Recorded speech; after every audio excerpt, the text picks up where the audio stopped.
of these wonderful ladies. Guys, my name is Jonathan. I am thankfully part of SA Mastermind. It was an idea of one of our panel members to get a group of different entrepreneur business owners together that could help counsel, coach, and be a part of your guidance also. And this is obviously the very first SA Women's Mastermind that we're putting on. We are so incredibly blessed and thankful to have the women that are here to speak to you tonight. And without further ado, I'd like to ask you all, please stand up and welcome our panel members.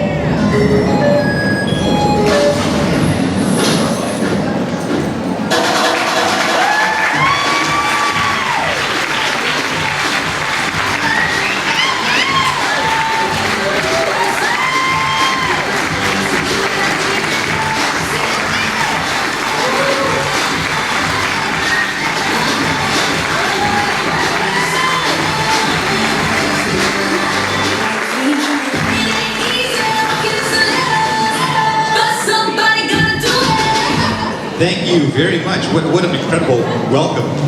Actually, I'm going to give this to you, Narissa, because you'll have that next.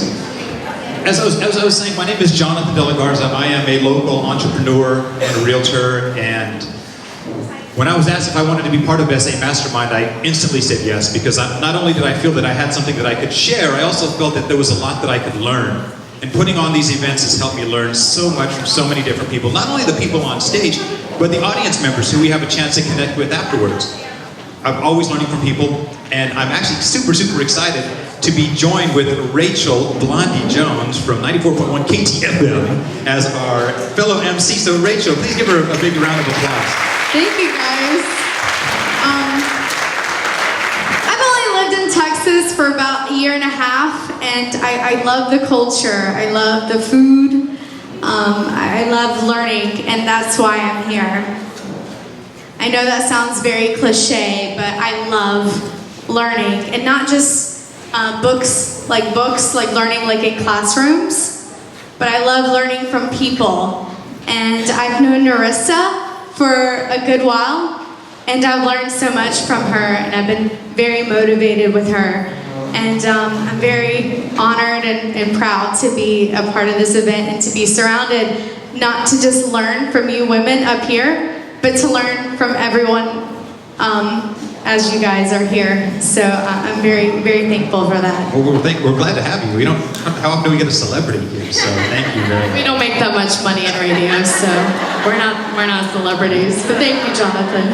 Well, ladies and gentlemen, this is the agenda for tonight. Hopefully you guys did some networking. Hopefully you met some people that you haven't met yet. And if you haven't, we're going to take an intermission. So please feel free to network. What's that great saying that you never learn anything talking to yourself? So you can always learn something talking to someone else. Now, if you'll notice on your tables, there are some index cards. We encourage you to write down any questions that you have for the panel members, because after the intermission, you're going to get a chance to have your questions answered by our panel members. So Narissa is going to come up, do a short presentation. Then we're going to have our panel members speak on some of their successes and challenges being a female entrepreneur. And as we've said from the beginning, obviously the seminar is not just for women, it's for men also, because the principles that they share about success are universal. We're going to have an intermission, we'll do our Q&A session, and then our closing announcements. And then, if you were lucky enough to get one of the VIP seats, you're going to have a chance to actually come and mingle with them in the room afterwards. So once again, thank you very, very much for being part of this. And I would like to ask Narissa, one of our founding members, to come up and tell us why this was important to you. Because, before you get up, this was important to me because early on we knew we were going to want to do an event like this that targeted women, because women, it's no surprise that men in this world make more than women. These women here are an exception that probably make more than a lot of men, but it's, women typically sometimes make less than men. So it's good to have these women up here to share some of their principles. So Narissa, I'm glad to be a part of this and glad to have our first SA Women's Empowering Mastermind. So tell us why it was important for you to do this. Yes, sorry to interrupt you. Sorry, girl power here. We gonna give a big shout out to our sponsors tonight, though. We got Welcome Home Magazine. Big applause for you guys. Welcome Home Magazine. Tacos and salsa, or is it to the right or to the left? Oh, there we are. Then we got Cassandra's Collections. Where you guys at? Cassandra's Collections. There you are. Go Eat Right. Is it you guys? Go Eat Right. Yeah. Then we got HKD Custom Designs. There you go, feeling all sophisticated. So big shout out. Thank you guys so much for being our sponsors tonight. And we couldn't do this event without you guys. Truly, truly, truly. So, Narissa, do you want to take it from now? Thank you, Blondie. Thank you, Jonathan, so much. Thank you guys again for being here and coming. I know the weather was a little icky and the traffic was bad, but when you really want to do something, when you really want to learn something, you want to be a part of it and you're going to find a way. I was just talking to someone about that today. That you find a way to do what you really want to do. And this event was important to me, as many of you know, I'm part of the Mastermind, but I was determined, and they probably know this, my other panel members, I was determined to wanting to do a great event with women, for women, and men. Because, again, we learn from all, not just men, not just women, we learn from each other. And the biggest thing about women's equality is not to say that men are holding us down, but it's to say that we should all be working together and growing together and helping each other. So that's why this was so important to me, as I noticed through the different areas. I've been in business, I've worked for the military, I've been in corporate wellness, so I've seen all facets as far as men and women working together.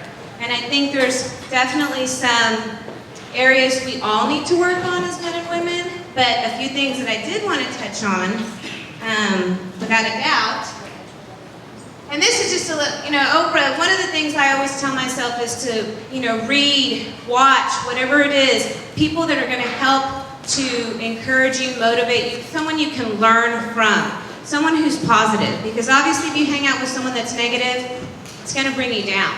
And we all know that. When someone brings their black cloud around you, it doesn't help. It brings you down. So we don't want that. Okay, so this is 2015. Just some pointers I wanted to show you guys. On average, women make 78 cents for every dollar that a man earns. Okay, so keep those things in mind. Asian women make 90% as compared to white men. White women 78%. African American women 64%. Hispanic women 54%. And here's some other ones. We only have 4.6 of women that hold CEO positions in the Fortune 500. And if a lot of the stats and some of the things I'm going to mention come from, you guys know that Think and Grow Rich by Napoleon Hill. They have a Think and Grow Rich for women, okay? And a lot of times, for example, these events, you may think, why do we have to have a separate one for women? It's not that the rules of success are different, as they explain it in the book. It's that we view success in a different way. We approach the rules of success in a different manner. So that's going to be the biggest reason. So for example, success, from what they read, to a man may be a big promotion with a lot more money, or the best parking spot, right? And then for women, they said the number one reason that they leave jobs is they don't feel valued. And that's probably going to be in a lot of areas. So that's why it was important for men to also learn these things, because that's the number one feeling of success for women, is when they feel valued. Of course, we all want a higher pay, a higher salary, but of course to know that our work and all the effort that we put into something is valued, appreciated. And that probably goes for all areas of our life, business and personal.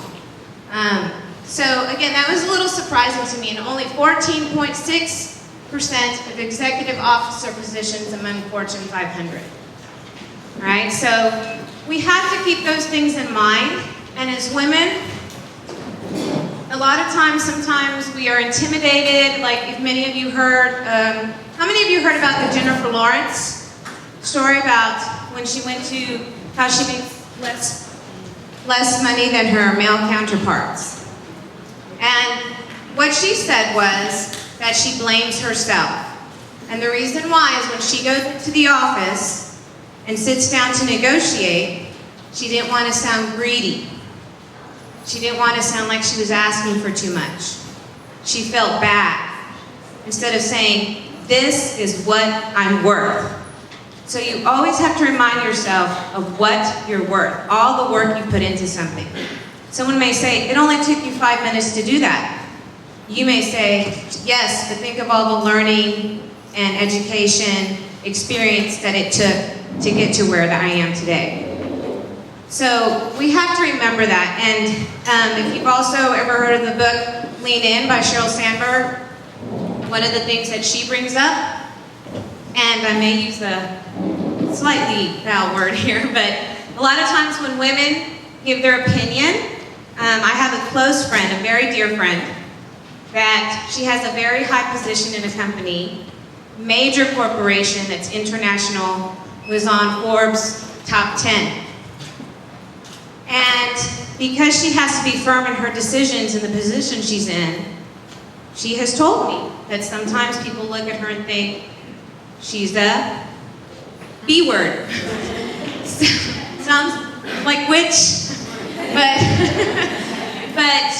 and they've even said she's probably like that at home and so forth, and yada yada yada. And actually, she's a mentor to me. She is a close friend, and I can't help but look to her sometimes when I go or need advice. And she's wonderful. But the thing is, when you have to make decisions at work or about your work, you're going to have to sometimes stand firm and voice your opinion.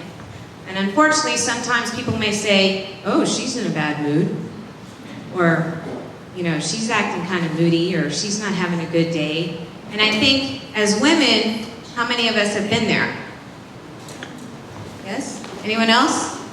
Like, oh my, and I won't say some other ones because it may, but I mean, again, it's all stuff that we run into, and that unfortunately women have to deal with on a regular basis as far as work is concerned. Whether we work for someone, with someone, or for ourselves, when we have to stand firm sometimes, right away, some people, not everyone, are going to label you as being opinionated or moody. Okay? So keep that in mind. This is a cute little video because I know some of the facts too that I have to bring up. Some of us are mothers as well. So not only do we deal with what we do at home or at work, but when we get home, does our job stop? We start our second job, correct? It doesn't stop. And dads too. But women, a lot of times as mothers tend to be the nurturers and so forth. So this is a cute little video that I thought, it's a trailer. And I absolutely love this movie, and if you've seen it, you'll know why I like it so much. So. A recent study showed that women with young children don't sleep through the night. Researchers were at a loss to explain why. They could have asked me. Instead of sleeping, I do the list. Number 1. Take him late to school. I am just so jealous. You get to look nice all day. You just run around at the park. Number 2. Keep my head above water at work. I have 2 choices here. The man's excuse, bad traffic, down power lines, faulty carburetor, or mammogram. Oh. Number 3, spend more time in the picture. You must be completely exhausted.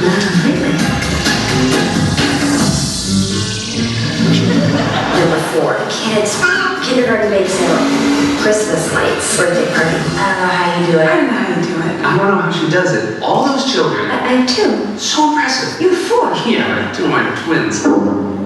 Jack Abraham in the New York office has his bar to a proposal and he'd like to meet the author. Oh, God! Sorry. How long have you been there? Long enough, but go ahead if there's anything else to adjust. This could be a big step up. Gives your kids a chance to spend all that extra quality time they didn't hope for. With your nanny. Did you take Ben to get his haircut? Yeah. Oh, that was his first haircut. First haircut. Isn't it?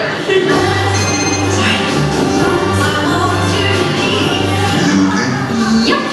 I just kept picturing little tiny bobs falling out of my hair into his inbox. I love my work, although sometimes I wish I didn't love it so much. They're allowed to miss children. I need somebody down there tonight. We can't go on like this. Yeah, great game. Don't you think about not having to worry about priorities all the time?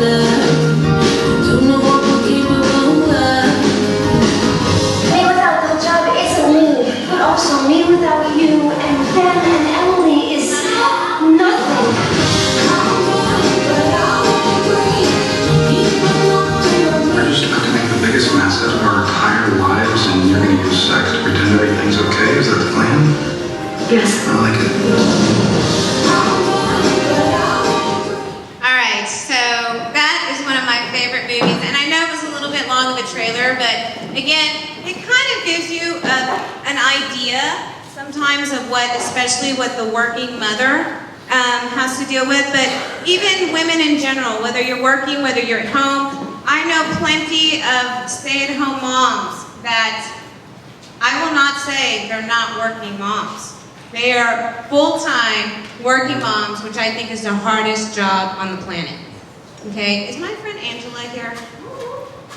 Did she make it? She said she was going to try to make it, but I have a good friend named Angela. She has 6 kids. 6 kids. She came to me 3 months ago, and she's about to do her first fitness competition. She finally wanted to do something for herself, push herself, motivate herself, and she'll be competing this month. So again, you can't tell me when a mom has children and she's at home, she's not working. She is working. And not only handling her own schedule, but her children's schedule as well, and the household schedule, everyone's schedule. All right? So keep those things in mind, but again, I wanted to go over other few things. As I said, that video it's called I don't know how she does it, and it's with Sarah Jessica Parker. It's an older movie, so if you're wanting to get it, it may be on Netflix, but it's fantastic. I highly encourage it. So don't underestimate the strength in women, and as women, we shouldn't underestimate that either. And I think we could all use it to our advantage. And again, this week these stats were taken from Think and Grow Rich for Women, and it's 60% of all personal wealth held by women in the U.S. So 60% of wealth in the U.S. is held by women. I know you're like, no, but yes. Okay? 85% of all consumer purchases in the U.S. are made by women. That I believe. Shopping! We got jewelry back there. We got clothes over there. So, that I believe. Globally, in 2013, women were responsible for $20 trillion in spending. $20 trillion. That was in 2013. It was estimated that by the end of 2014, it was going to be 28 trillion. 28 trillion spent by women. So, again, something I definitely believe. So, as I was discussing earlier, only 4.6 of CEOs are women in the Fortune 500. But look at this. Companies with most women directors attained a higher return on equity than those with the least by 53%. Okay? So, there is something to be said when you look at statistics like that. There is strength within us, there is strength among us, and when we all work together, as men and women, we can accomplish so much more. Not only at work, at home, with clients, always keeping an open mind and treat each other the same, always. So I think looking at those stats, we can definitely agree that we're strong. And I want all of us to give ourselves a round of applause. All the ladies. Like I said, we work hard to spend that money. All right. So, this is another slide because one of the things I also wanted to talk about was, again, I go back to the Lean In by Sheryl Sandberg and some other speakers. I love being around, watching videos. Put yourself around people that are going to, again, support you, motivate you. Watch videos. Watch motivational videos on YouTube. There's so many. There's Oprah. There's Sheryl Sandberg. There's so many other ones. There's Victoria Osteen as well. But listen to things, read things, be around people, and other women that are going to have similar lives. Because unfortunately today, and unfortunately in the time of social media, we get so caught up with that we forget what we're supposed to be doing, what we're supposed to be focusing on. Okay? And also to know that, as I was going to mention, we don't have to be perfect. Sometimes we want the perfect balanced life. It's not that we can have a completely balanced life, it's just we may have it at different times during our life. So one area may be going great, another area may not be. One area may be going great later, and that's how it goes. And not to beat yourself up over mistakes. Not to beat yourself up if you fall off track. Get back on track. It's so much easier for someone to put someone else maybe down or maybe criticize, but at the same time, you've got to focus on you and everything you're capable of. Like I said, you have to know your worth. And as women, we not only, and again, but we do have to compete with men, but as women, we have to stop competing with each other. We need to start working together. Part of the reason some of these stats exist is because, for example, one of the statistics was 80% of men apply for promotions, maybe a higher position, but 80% of men share that with other men. Only 17% of women share that with other women. So we should be pushing each other and helping each other, not maybe critiquing, not wondering, why did she get it and not me? Always looking to improve yourself and learn. And maybe you may be wondering why someone received a promotion or got the big account and maybe you didn't. But it always comes back to you, and that's a big part of the Mastermind principle, is focusing on your goals and working together to grow. Okay? So with the concept of we can't be perfect, without a doubt, I know I'm not perfect. In this video alone, I can't tell you how many of these I can relate to. So I'm going to show you all this real quick.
remember, you don't have to be perfect. You have to be you and just believe in yourself, ladies, and help each other out. Thank you. Thank you, Marissa. Big shout out to all the men that are here tonight. I swear this is not a man-bashing event. Like Narissa said, though, this is all about us women coming together and motivating each other. It's not about, competing against each other and learning from each other. With that said, Narissa, I'm gonna make you talk again and talk about some sponsors here. Can we talk about some tacos and salsa? Oh, yes. I know they had to leave a little bit early, but tacos and salsa is absolutely delicious. They're one of our sponsors. They were right over here. They are off 1604. So if you go to the 5123 North Loop 1604 West Plaza, it's right off the Lockville Selma overhead off 1604. They have delicious food, but they also have very healthy choices too. Yes, because I go there and I have their chicken tacos and they have some delicious salads, so I highly recommend them. We really appreciated them being here. Thank you, tacos and salsa. Do we have Cassandra here from Cassandra's Collections? Cassandra? Yes, Cassandra, please come up and... Cassandra! Now, as she's making her way up here, she makes custom jewelry that is absolutely phenomenal. Whenever my girlfriend and I go out, she's always approached by ladies saying, where do you get your jewelry? Because it's all handmade. I'm going to let her explain, but before she gets up here, she made these awesome cufflinks for me. She made some men's jewelry too. So, Cassie, please tell us about how awesome your jewelry is. Thank you, guys. Hi, everyone. I'm really happy to be here tonight. 8 years ago, I was a journalist for a women's business magazine in Dallas. And all the women that I interviewed actually really inspired me to pursue my jewelry career once I started it. I moved to New York 6 years ago. Get on stage, girl. Come on. Get on up there. I moved to New York 6 years ago, and I just returned back to Texas in April. So it's just been really nice, the welcoming home by all my friends and family, and just being able to do all of these events here in San Antonio and in Austin.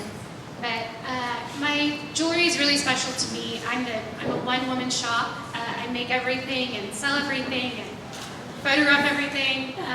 So each piece is really special, and I think that's something that every woman really likes, is something that's one of a kind. So please come back and see my pieces. Holidays are coming up, so it's a great gift to give for Christmas. And she also donated a raffle item, so if you have not put your card in the fishbowl, you need to, because she's going to donate It's a long, plain necklace that can also be doubled, similar to this, but with a little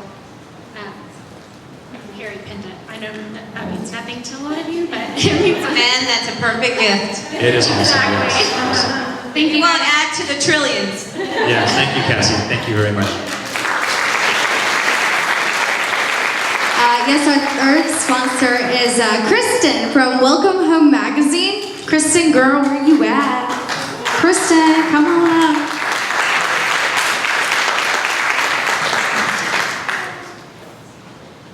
Hello, I'm Kristen. I'm with Welcome Home Community Newspaper. There's one on all of y'all's tables. So we're a direct mail community newspaper that's been in the Stone Oak and surrounding areas for the last 16 years. We target mostly on nonprofit organizations. We also target small businesses and schools, and we highlight outstanding students. So feel free to look through us.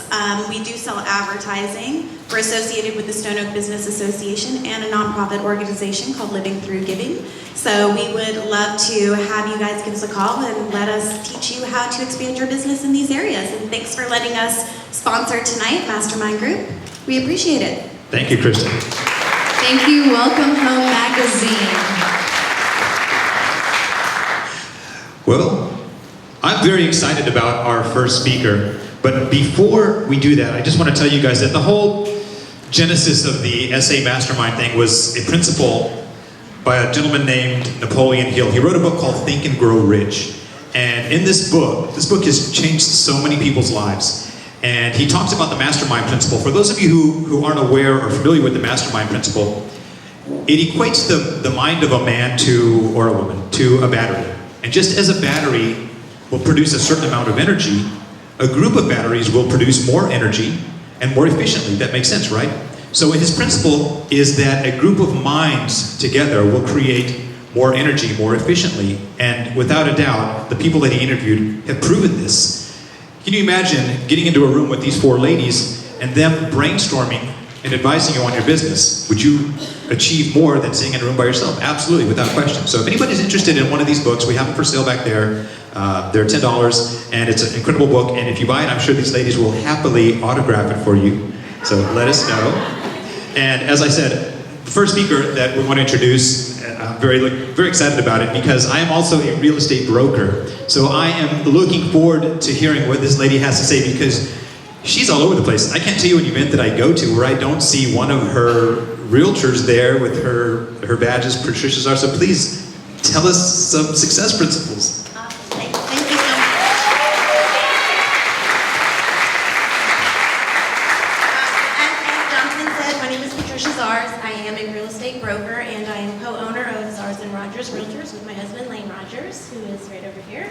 A little bit about me, I was born and raised in San Antonio and was here most of my life. I did move away in high school, moved to Alabama, which is where I met Lane. And we stayed there through high school, through college, went to Auburn University, and then came back here in 2000. And I come from a family of entrepreneurs. I don't know if y'all have heard in town of Gary Pools or Pete Zars Pools. Those are both my family. And I think it was just in my blood to get out and do my own thing. So Lane had started in real estate in 2002, and I followed in 2003. I did new construction sales where he was actually in general real estate, and I knew pretty early on that I felt very limited in new construction sales because I was in one place. I couldn't quite give my clients or the customers coming through the door what they were looking for a lot of the time, and so I felt limited, and I knew that I wanted to do something a little bit more and be able to broaden the spectrum so that I can help more people. And so in 2011, I actually left new construction sales, joined up with him officially full-time, all of our eggs in one basket, which was really exciting. But we started branding Zars and Rogers Realtors and spent a couple years just really focusing on our systems and trying to get our brand out there because we were a completely unknown brand in San Antonio. And so, we did that for a couple of years. Obviously, we were still practicing in real estate too so that we could pay the bills and do everything we needed to with that. But a couple of years into it, we started bringing on agents, and we've got a team of nearly 60 now. So I don't have kids yet, but every now and then I feel like I have about 58 of them. A couple of them here with us today, but it's just a very interesting thing when you go out on your own. There's a lot of different things that go into it, and as a woman or as a man, you've got to work really, really hard, and so it's one of those things that you got to figure out what your niche is going to be and how you're going to do things differently, not necessarily reinventing the wheel, but doing things differently, doing them better, standing out,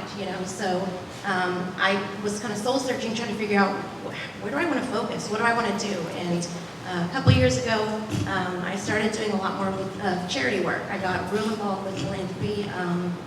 I know there's a table back in the back with the Furora Kid organization. I recently accepted a position on the executive board of directors with the Furora Kid. Every year we also do SAM Ministries fundraisers. We do the Food Bank. We do Habitat for Humanity. I ran for Woman of the Year with Leukemia Lymphoma Society last year. Well, actually, it was the year before last. But I found myself in a position with the company where I had a platform, so I could get out there and I could, raise awareness for these things, and I could help raise funds, and I could, bring people together just by other things that we were doing, and then help someone else. And that ultimately led me to where I think kind of my aha moment was with what I wanted to do, and it was I wanted to make other people successful. So I wanted my success to come from making other people successful.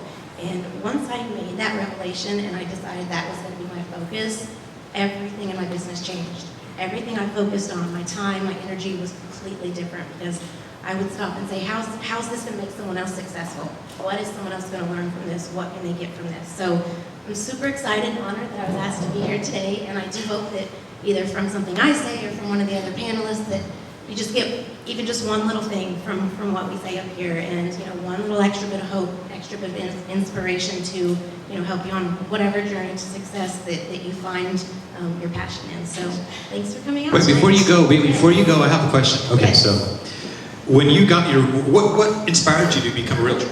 I was actually, when I moved back to San Antonio, I was working for my dad in the swimming pool business, and so I had been back here about a year. Lane had gotten into real estate and was just out.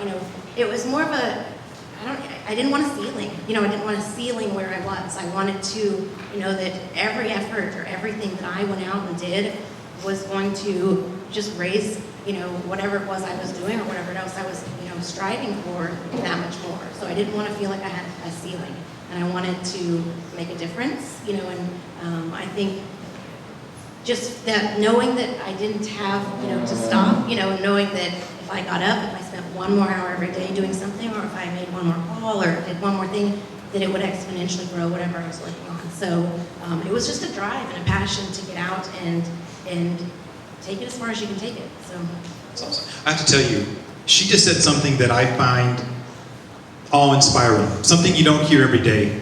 I want my success to be built on making other people successful. That's the kind of quality people that we need to surround ourselves with.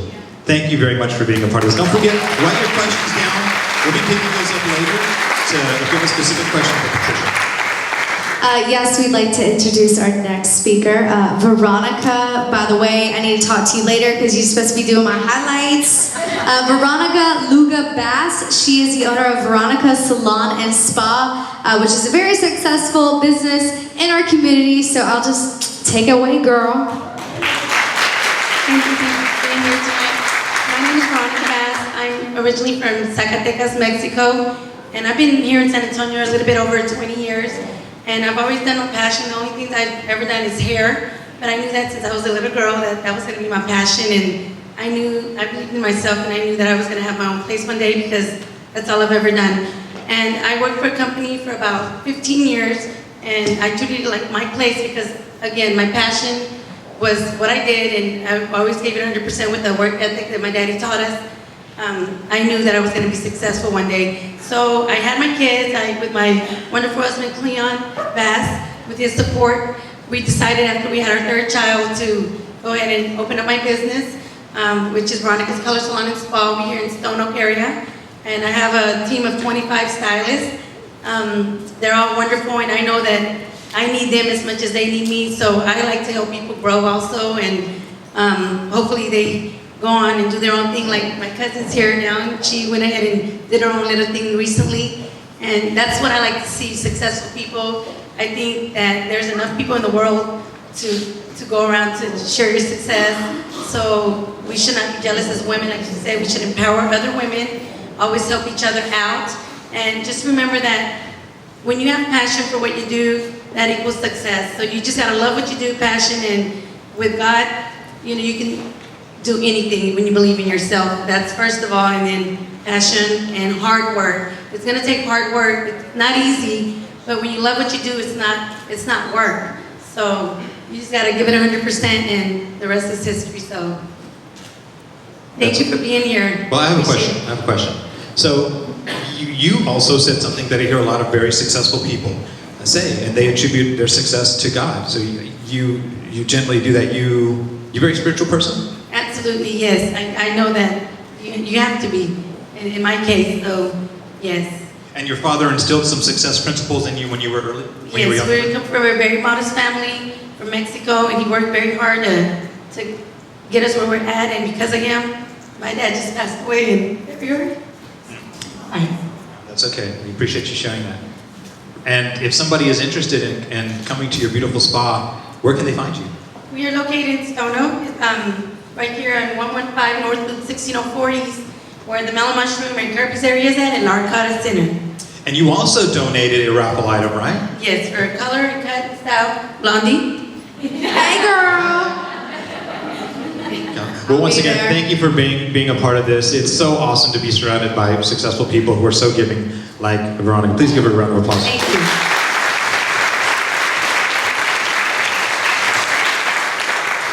Our next speaker, for those of you who like food, comes from a very successful line of restaurateurs, right? And we have Miss Diana Vargos Trevino. Let me change the slide, sorry. To tell you about some of the success principles, because I'm sure you know a lot about success because you come from a very successful lineage, right? Well, yes, but it's taken us a long time to get there. It's not something that happens overnight. Yeah, success does not happen overnight. So please give Diana a round of applause. Thank you. Thank you so much. I'm Diana Vargos Trevino, and my family is the owner of 3 restaurants. We have 3 family restaurants. Los Vargos is our original on Blanco Road, inside Loop 410. We also have La Hacienda de los Vargos, or La Hacienda de los Vargos, which is right down the street on Redland Road. In case y'all haven't been by, please come see us. And our newest restaurant is Viola's Ventanas, named after my dear mother. And it's out in the Westover Hills community, out by SeaWorld. Beautiful area that is growing by leaps and bounds. If you haven't been out there, I invite you out there as well. My story, whoops, I have a loud voice, so excuse me, I make this thing roar. Whoa. My story that I'm going to share with you tonight is the story that I lived, but it's my mother's story. And I believe that anybody can achieve anything based on her story. My parents met in the mid-50s at La Prensa. My father was a sports editor, my mother was a secretary. They met there, they fell in love, they got married. They had 3 beautiful children. I'm the baby. My mom became a stay-at-home mom. And when I was in 2nd grade, she asked my father to buy her a restaurant. By then, my father was in Spanish. He had moved over to Spanish radio. And he stopped and he said, "You want me to do what?" "Yes, I want you to buy me this restaurant." He said, "No offense, your cooking is great." My dad was a portly guy. He ate very well. He loved her cooking. But he said, "What do you know about the restaurant business in general? What do you know about it? I mean, it's a lot of work." And she said, "You know, I come from a family of entrepreneurs and merchants. My mother was from Bustamante, Nuevo León, Mexico, which is close to Monterrey. And when her mother died at a very young age, my grandfather she and her 4 sisters, there were 5 girls, brought him over to the United States because he felt this was the land of the opportunity that would help them, help him and help them." So when my father decided to buy her this restaurant, she went and boy, she gave it her all. She was so excited. That was in 1972. In 1975, my father was on his way to do a live remote for this radio station that he worked for. It was Labor Day Monday, 1975, and he was killed in a car accident by a drunk driver, leaving us all alone. I had just turned 12, my brother Louis had turned 15 that summer, and my sister was 16. We were very young, we were very sheltered and protected, very loved. Our life changed. Now, when my parents had us, they decided that we would be bilingual and bicultural. So we only spoke Spanish at home. Hence, my mother's English never really developed very well. She could speak it, she understood some of it, but when she spoke it, it was better that she didn't. So, only because she had a very heavy accent, and sometimes, like if she said she wanted to go to the beach, it sounded like that word you were trying to say. And if she went to Dillard's to buy bed sheets, that was not a good thing either. But she knew her limitations, and that's something that's very important, that we should all know our limitations and be able to use our resources to find somebody that can help us, that can team up with us to get to where we need to be. So my mom kept that little restaurant after my father died for 2 more years. She sold it in 1977, got burned in 2 business ventures. One of those business ventures was a small white tablecloth South American restaurant that she had invested $10,000 in. This was 1977. And it was a really nice little restaurant. She didn't work it every day, but there was a maitre d' there who overheard her 2 gentlemen business partners trying to figure a way to swindle the widow out of her money, which was our college money, because it was a definite thing. There was no ifs, ands, or buts. We were going to college and beyond if possible. And so this gentleman came to my mom and said, "Hey, I just want you to know what's going on." Mind you, she had already been cheated in another business venture that she and my father had invested in. And so, they went to court, she won. They didn't have the money to pay her back, so, that was that. That restaurant closed down. But that gentleman that approached her and told her what was going on came to her and he said, why don't you and I open up a restaurant? I have a lot of experience, you have a lot of great experience and great recipes, and I can help you, you can help me. And she said, I just got burnt in this business venture. She'd also taken a real estate class. When she sold that first little restaurant, she decided she was gonna go sell real estate. She was very good with numbers, she was passionate about real estate, she loved it. So there she goes down to San Antonio College and she takes that real estate class, and by golly, she's the best at it. She's very good. Well, you have to take an exam to get that license, right? To practice or to sell real estate, correct? Well, the class was given in Spanish, but the test was only given in English. Didn't work for her. What was she gonna do? So when this man approached her about opening up another restaurant, she said, what am I gonna do? I have to provide for my family. We were young. My father died at 46. There was no will because he was very young. So he thought, never thinking what would happen happened. So as you can well imagine, our life was turned upside down. But my mother thought about opening up this restaurant very hard. And she said, what am I gonna do? I didn't make it in the real estate. I've gotten cheated and I can't afford to lose any more money. So she said to him, you know what? Yes, I will open up this restaurant with you. But I'm only willing to invest $3,000. $3,000, that's not a lot of money. This, of course, was in 1979. With the little money that he put in, they opened up Los Barrios. Now they opened up on the corner of Avenue B and Jones, downtown, around the corner from the Museum of Art. It was an old boat garage. It was not pretty. There was no matching tables, no matching chairs. There was one door everybody came in and out of, from the vendors to the customers to the one employee that we had. And there was no parking. You parked on the street, or there was just not a whole lot of parking. But like my brother Louis says, when the food is good, there was forgiveness and everything else. And people were very forgiving, because after 3 weeks, it was standing room only. The landlord happened to live next door. Remember, my mom had just taken that real estate class, so she signed a short-term lease. Well, the landlord lived next door, and after 6 months, when her lease was about to expire, he said, Señora, I have to go up on the rent. And she said, okay, how much? And he said, well, it's going from $500 a month to $1,500 a month. He tripled the rent on her. She said, thank you, but no thank you. I want to own my own real estate. So she sent her family and friends out looking, and they found her the location where Los Barrios is at today, present day location, on the corner of San Angelo and Blanco. Now, if you go by there today, it's really, really, really pretty compared to the way it was when we got there in 1980.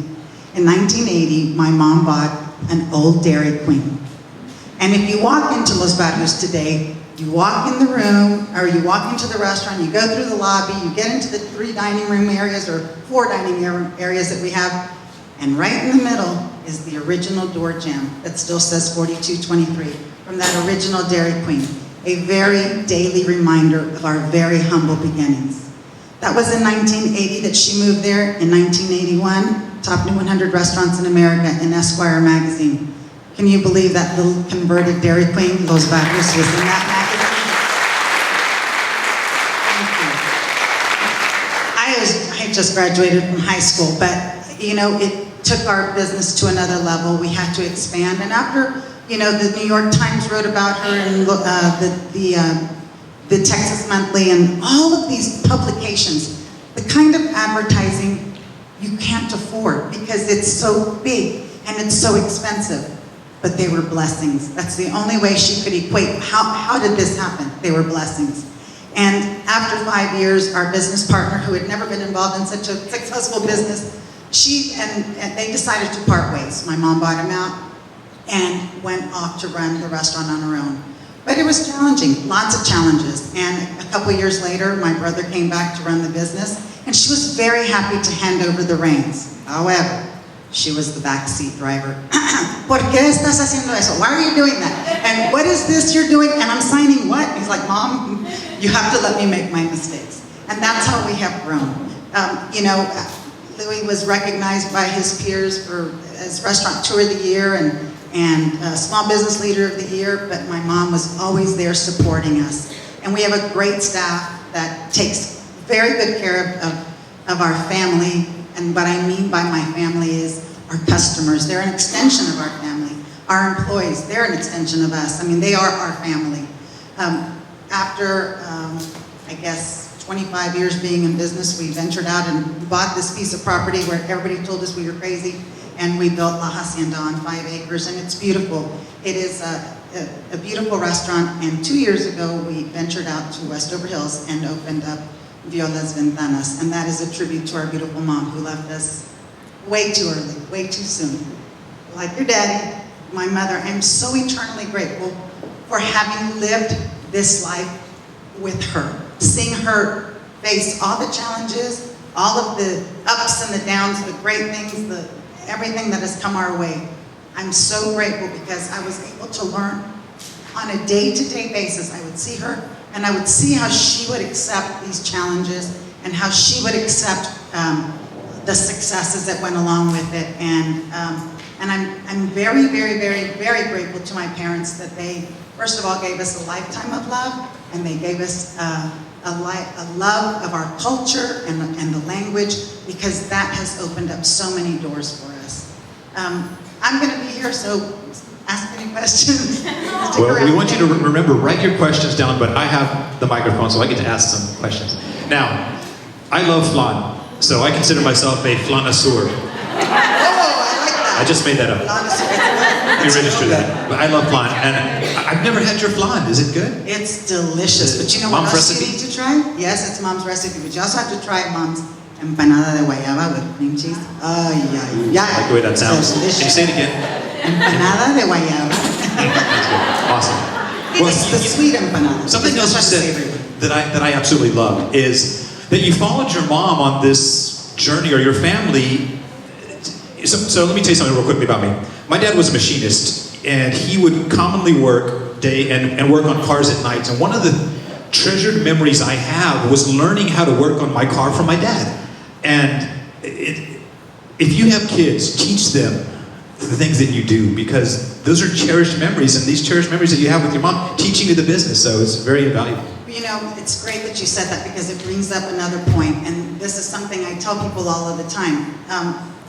My brother took the business to another level, and then somehow I got in there and got involved, and because I have it in my blood, I do a lot of TV and radio and represent different companies in English and in Spanish, because I'm bilingual and bicultural, and I get hired to do that, which is great. I've worked with the Texas Beef Council, with Bush's Beans, and I've traveled and enjoyed it.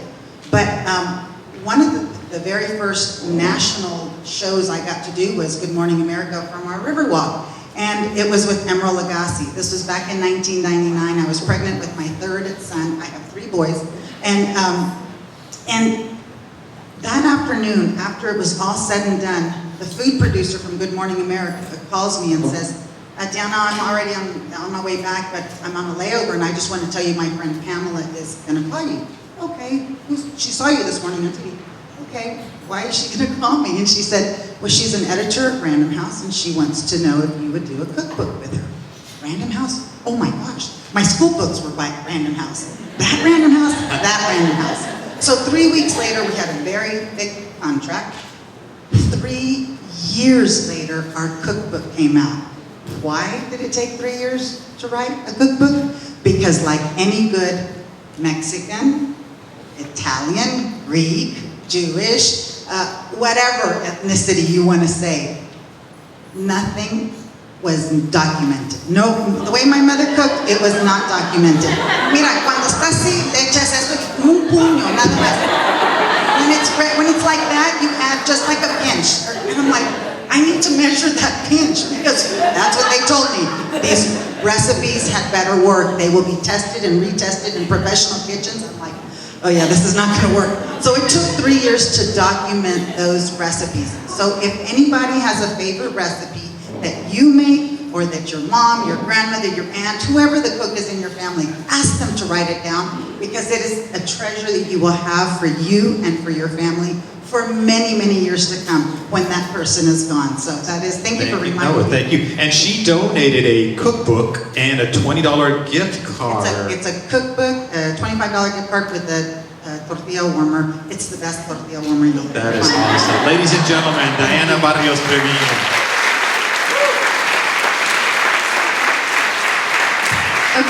Our fourth presenter, she already spoke earlier. That's because she is a San Antonio Masterminds member. Her name is Narissa Furora. I don't know how to roll my R's, so please don't judge me. But Narissa is the owner and president of Stay Fit, Stay Fierce. She's a fitness competitor, model, and personal trainer. And I will tell you, she is my therapist because I hire her to help me lose weight, and she helps me 3 days a week. So she's my therapist too. Yes. Go ahead. We're happy to have you here because she did hill sprints today. I'm gonna sit down with that. Thank you guys, and again, I'm excited to be here. And I've been in the fitness industry over 20 years, probably about 24. I started when I was very young, and I knew right from the get-go I wanted to be in fitness. I was a big tomboy. When I was younger, my mom pretty much had to force me to wear dresses. I always wanted to wear jeans. I was always running outside. I was always trying to beat the boys in PE all the time. So it's just fitness has always been my life. And I actually did property management for quite a while, and I did fitness part-time. And fitness always pulled me. And it always pulled me. So I became a certified group instructor in 1991 when they had the big slouch socks. We all remember those outfits back then. Everything was tight and shiny. And then in the mid-90s, I got certified as a trainer, started training. And again, it was still just a side thing, but it continued to pull me. And in 2001, 2003 actually, I had my son. But when I was in my 20s, I always watched ESPN, and I always watched these women compete in the fitness competitions, doing their fitness routines and showing how hard they had worked for their muscle and so forth. And again, you always keep learning, and I sometimes was like, why can't I get to that point? I exercise, I do this. There's a lot to it. There's the exercise, the food, the discipline, all of it.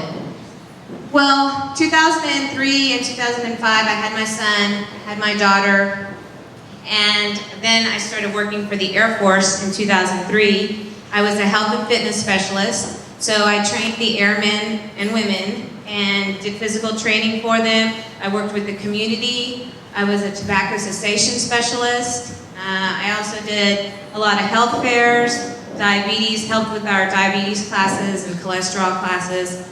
And I did marine conditioning classes as well. So it's kind of funny because a lot of times when the airmen or the Marines or anybody would come in, because when we did physical training leaders certifications, they'd come in and there was a lot of times these young people, men and women, and they thought, what's she gonna teach us? You know, she's like this tall and little, and I was always so, have to admit, I was a little happy when I would kick their butts. And I was beating them. I'm like, you're gonna let a mom beat you? And so that pushed them a little bit harder.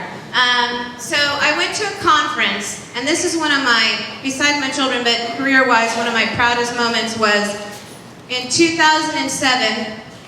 My daughter was born in 2005. It was 2007. I attended a conference in Las Vegas, the American Council on Exercise. And if you attended the conference, it just so happened they were having the Miss Fitness USA competition, the national competition at the Rio. So I bought tickets. I had been watching this show on ESPN for so many years before. I sat in the audience. I sat to two other gentlemen that were with the YMCA and watching them. It was beautiful watching the fitness routines coming out in their evening gowns. And they said, why aren't you up there? I wasn't in the shape they were in, the ladies on stage, but I told myself, why aren't I up there? There was doctors that were competing, there was moms, there was executives, all walks of life.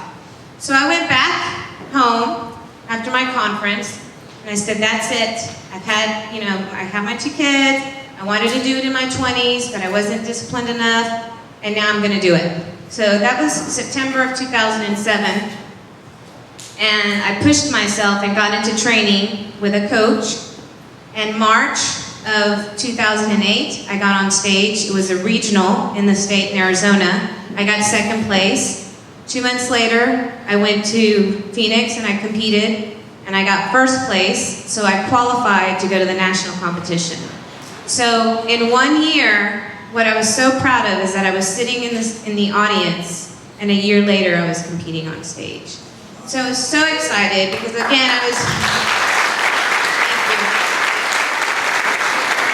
it was just a big accomplishment for me because I had my children, I worked full time. So it can be done, whatever goal you may have, whether it's a fitness goal, a business goal, it can be reached. And I worked for the Air Force again for 8 years, and I moved back to San Antonio, started working for the Valero Corporation as a health fitness specialist, and trained there, absolutely loved it. And then I also worked for the Zachary Corporation as the health and wellness director. But my goal has always been to really do my own thing, just like everybody wants to do their own thing because you know your worth and what you can do and what you're capable of. And if you push yourself, and as all these ladies said, push yourself and surround yourself with people and family. I'm very lucky to have my mom and my sister here supporting me here today. My mom, I'll tell you, she was a cement for our family. No matter what was going on, she always kept it together, managed 4 kids.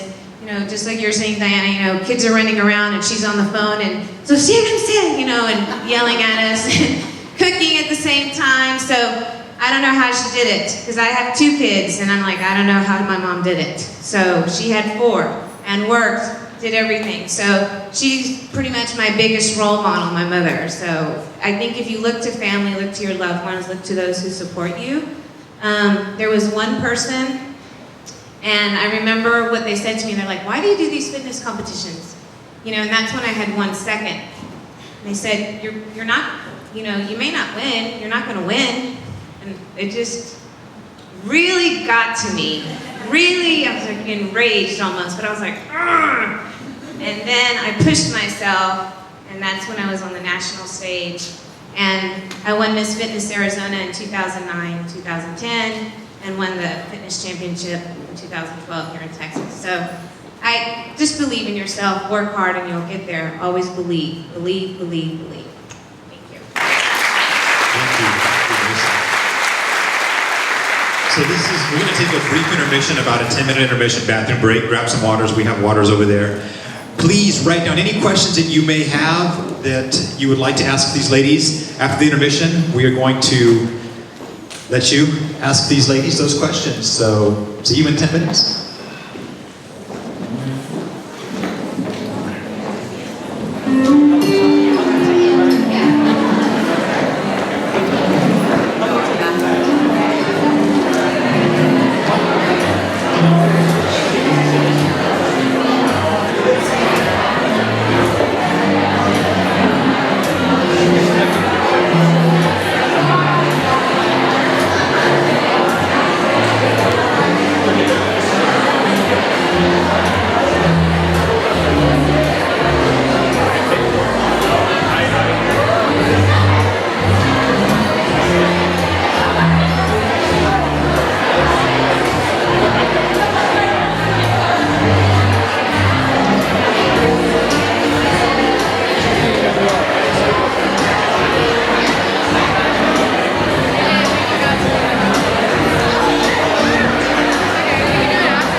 Ladies and gentlemen, if I could have your attention real briefly.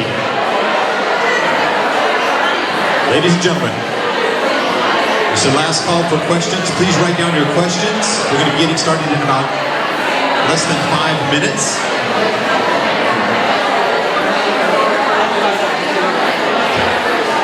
We're going to get started in about 5 minutes. Please make sure you write down your questions.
Ladies and gentlemen, if we could please ask you to find your seats. We're getting ready to get started. You can visit the vendor tables after, definitely. I know that they will be here after the event.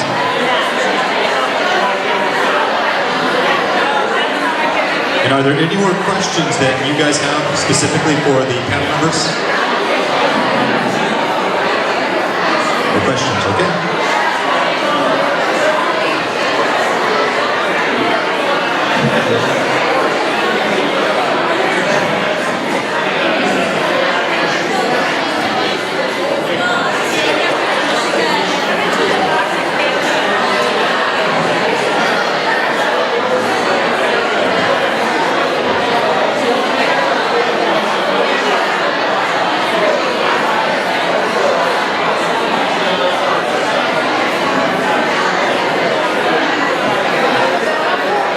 Yes, the Raffles right here.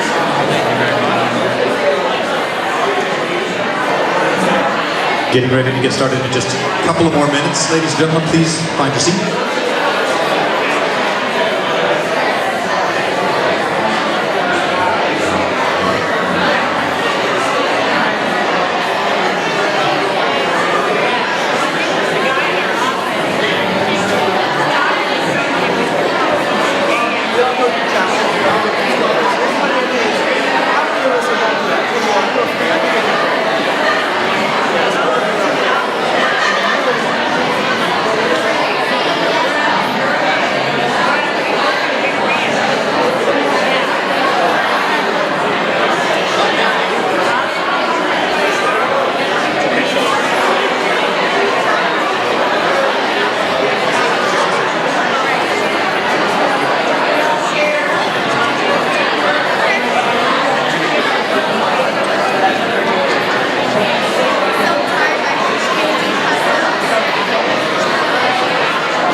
Ladies and gentlemen, please, if you don't mind, take your seats. We're getting ready to get started again.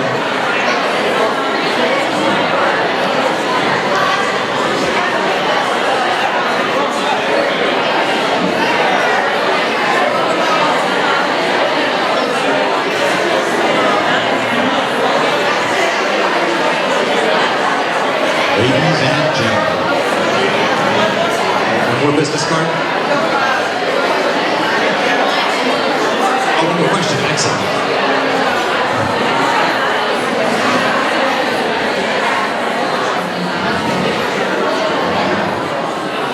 Ladies and gentlemen, if you would, please grab your seats.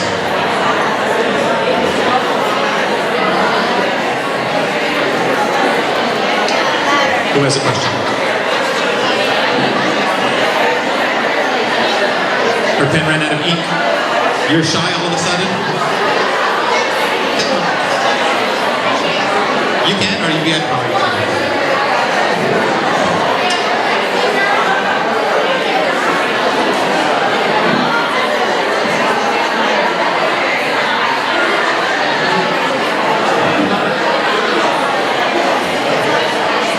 Patricia, please.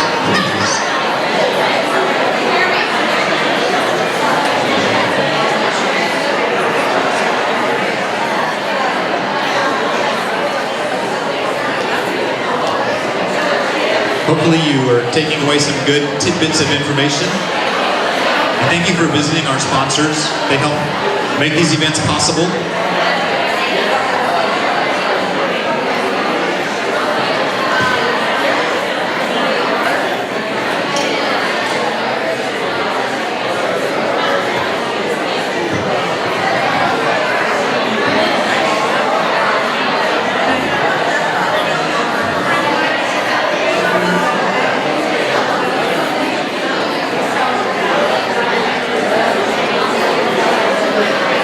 Well, now's one of the rewarding times of the seminar, where we draw someone's name to get a wonderful prize. Yes, the name brand. But before we do that, we could ask you to silence your ringers. We want to thank our last two sponsors who made this event possible. And don't know if you know it, we have a renowned chef who has actually donated an item to the raffle.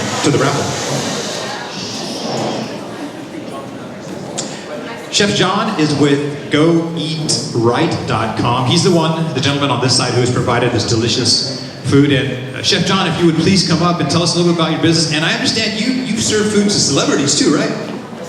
Well, tell us about that, please.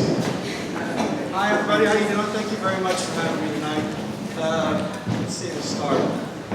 Briefly, I was an educational anthropologist 25 years ago.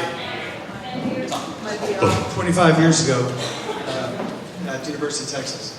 I was in the Manuel region of France, and I was sent on a dig to finish my master's. I got a call that asked me to come back because I had to teach school, and I'm 23, so right away I said, no way, I'm here, they didn't have a good time. It's France, it's a fun time. So I said, really, I can't do that. He goes, why can't you? I said, well, really, I'm drunk right now.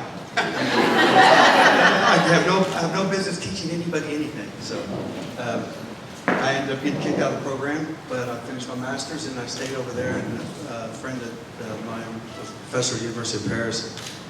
Hung out with him for a while, never came back, and his uncle was a famous entremetier chef at a five-star restaurant by the Eiffel Tower. And I started hanging out with them, and they got me for Bleu in Paris, and then I went to the French Culinary Institute in New York and worked in the Tess and the Jacques and really had a great time. We got lucky coming back.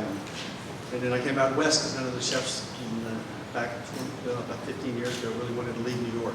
So since I was from the Southwest, I jumped on it and kind of moved up fast. From there I went to Yellowstone, and from New York to Vegas was a lot for me. So Yellowstone I went and I bought a restaurant there for $3,000 and had a great time. But I got big-eyed and I went to the bar across the street for $999,000, and it was the biggest mistake we had ever made. But I still own the property, so property owners, there you go. Just $2 beers, no. rodeoers, lumberjacks, no. But anyway, so from San Antonio, I came back and forth and consulted and did a lot of different hotel and resort places. And I was fortunate to always have a place to dig, since that was my hobby to do at the same time. Dinosaur bones over there in Wyoming, wherever. My mom's backyard here in Hebron, so I was at, long as short is, and how I met the great people here, Narissa and Jeremy, as a team of a new product, a new type of food, a new way to prepare meals and to prepare them health conscious, to give you actually something to stop by and pick up through a drive-through that's actually going to taste good. Different procedures, methods, techniques of cooking really is all there's different. There's nothing different today that's going to give you a better nutritional secret than eating the way you eat. Portion control, using really no additives, no preservatives, gluten-free, nothing processed, and really nothing white, nothing enriched. So, behind Holmes High School, okay, there is 48.5 acres of land, and I was in the back of the movie theater taking a little roundabout with a friend of mine, and I looked on the ground at the back, and there were a row of small little effigies and tools. And I know what they are, but I've been chasing most of my life. And I pulled over and I looked and I said, this is what they are. And the sweeper who cleans the parking lot at night wasn't able to pick them up in his truck. So they're all lined up in a row. So I got a shovel and I sent them off to my professor friends from around the country. And they sent them back to me, and they were actually 7,000 to 9,000 year old artifacts. They're the best artifacts that there are in the world, preserved incredibly. So as the seabed rises and the soil drops out, they rolled into the parking lot. So for 3 days, I didn't come home, and I was shoveling, and I was picking them up. I filled up my car. I filled up a couple of storage units, my house, my mom's creek. And I don't know, I know there's a sin somewhere about that, but had a good time, and they came and found me, and said, where have you been? And I said, Mom, she goes, what? She looked at me, she goes, those damn rocks again. I said, she goes, you know what you're doing, so go ahead. And she picked up, at that moment she looked down, she picked up a 9,000-year-old kidney pool.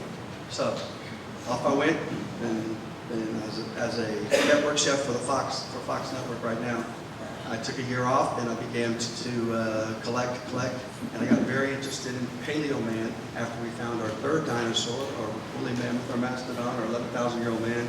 I said, who is this Paleo Man? Paleo diet, eating the way that we cook. Paleo is really big, and it actually works. It's really a really unique type of way we're supposed to eat, fresh, really nothing steamed, really cooking in the method of fire and steam, but adding the original flavors and letting the savory and the salts mixed with the blend with the sugars and the acids to gastronomically make it really, really tasteful. Not to eat so much as to fill up and eat, just to power yourself for fuel. So 65 pounds I lost in 1 year digging in the dirt. Digging in the dirt. If I'm the biggest pig sometimes, and I don't care much about much, but I'll tell you this, eating that way and exercising, it's very simple. It's just keep going, keep motivated. But what you eat is the missing link to losing weight, guys. So I know that for a fact. I never thought that I'd be back to, not that I'm Mr. Trim behind a microphone stand at all. But I'm happy. It probably got maybe 5 years on my life. So together with Jeremy, who I was introduced to a mutual friend, it just hit on the money. We're launching this company. We're going to have a drive-through, a place where you can come and get prepared meals, breakfast, lunch, and dinner, kind of like I don't know what to say, but it'll be their competition, and we'll do it better. It'll taste better. There'll be a lot of love put into it, and a lot of people. With Narissa as the spokesmodel for it, and spokesperson for one of the owners, I think we can't miss, and we really appreciate it if you guys get behind us as well. Thank you for coming. It's goeatright.com, and Chef John is also donating a home-cooked meal for 4, so hopefully we'll be drawing that after we draw these first 4, but thank you for being a part of this. We really appreciate you coming. Thank you. And before let's do the raffle. So, yeah, you want to go ahead and do that? Okay. We do have 4 things we want to raffle right now. Here we go. Did everybody put their business card in there? Is your last chance. Anyone else, real quick? You got 10 seconds. Okay, no? Okay, come on, real quick. The first one's going to be a silk tie by HKD Custom, which you can get after the event. Oh, you know what? Wait, before we draw this, I completely forgot to have HKD Custom. Susie, come up and tell us about your wonderful line of products. Because we actually bought a t-shirt special for our friend Brian. They custom make these shirts, and they're phenomenal. This is all custom made stuff. Susie Cabrera with HKD Customs. Sorry, I'm absent-minded. You're going to come tell us about your wonderful product. And thank you for being a sponsor. You help make these events happen.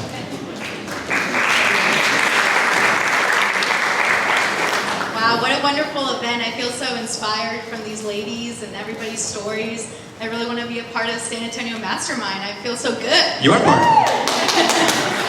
This just reminds me why I started my journey of my company 4 years ago. I moved to Hong Kong with the support of my mom, who's with me tonight. And when I was abroad, I started working over there because my major was in Chinese. So originally I was in Shanghai, and things did not go as planned. They hired me to be a translator, but the office didn't open up, so they said, well, now you're a factory inspector. So that was not very glamorous. But it was the best schooling I could have ever asked for because I really learned about the production side. You know, I started to go to 11 different cities every month, inspecting different types of products, and it gave me a lot of confidence. And I said, you know what, why not do what I want to do? I don't want there to be a ceiling for me either, like she mentioned, and I really wanted to go for it. So I was really inspired by the Hong Kong British influence of the custom clothing, everybody in their business wear looking great. And I decided to pursue fashion, which is what I love. And so I started interviewing different tailors, and being a woman, it was very challenging. You know, they didn't want to work with me just for being a woman. And my age was not a great factor, even with makeup and hair done. Sometimes I look like I'm 15. So I really had to push for that look. And eventually I found the perfect tailor who was working with the Japanese and Italian market. And then I flew to Italy and found the suppliers I wanted to work with. 4 years ago, I launched it out of my house with the support of my parents again, and today we have a showroom. We recently won Best Menswear Designer here in San Antonio, and I'm just excited. Thank you for coming. And if somebody wants to get in touch with you, they can just come by your table? That's right. Yeah, please website? come by. I do. It's hkdcustom.com, and we have a Facebook, but come by and say hi to me and my mom. We're over here. Thank you, Susie. Susie is also donating a silk tie, which will be available to be picked up afterwards. And Blondie. Okay, yeah. Okay, so here we go. This is for the silk tie by HKD Custom. You'll get after the event, and that goes to, if I can pronounce your name, Christy Summers. Christy, she's always been okay. So after the event, you get your custom card. Oh, does she get this now, or do we have to draw this? No, it's with the tie. Oh. Hey, you get this too, girl. Okay, so after the event, go talk to them.